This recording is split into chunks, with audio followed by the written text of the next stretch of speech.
Bummer. I'm sorry to hear about the power outage that you have, Chris. I just got done watching the video that your friends did on your Locker Gnome channel about power outages. And there is one thing a friend of mine when I lived in Pennsylvania does, and another thing that I never really implemented, but I always knew that if I had a major power outage, we're talking like a day or more, that I would implement. First, my friend's option. Okay, what he does is he has a generator that is built into a cement casing that is in his front yard. He also has gas heat in his house. You know, some people have electric heat, some have oil, some have gas. He just happens to have gas heat. And the line that comes in from the street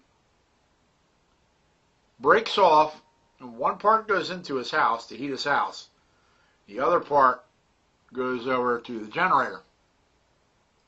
So he never has to buy gas for the generator.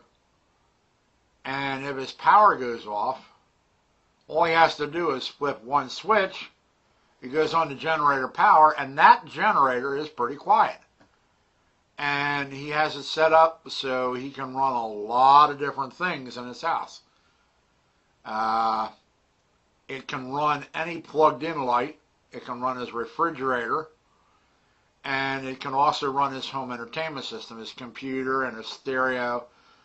So he's not missing much when he has power outage. TV, that's about it. And he probably doesn't use a stove, you know, but you can go out to eat one time, you know, here and there. Or if you have a bad snowstorm or ice storm, most people do have their refrigerators filled when they hear that there is going to be a storm coming up. So his situation's pretty good. Now, I didn't have the money to do what he did, but what I do is I have a long cord that I can run from the cigarette lighter in my car inside of my apartment. And I run the essentials. I run it into a strip of 6. And then I put the 6 items that I use the most in there, okay? One would be right back here. You see this thing with the green lights? This is my modem. Now, my modem is picking up off of a cell phone tower. It's called Clear.com. And provided that cell phone tower has power, and I would think that it has its own power, because otherwise people's cell phones would go out like that too.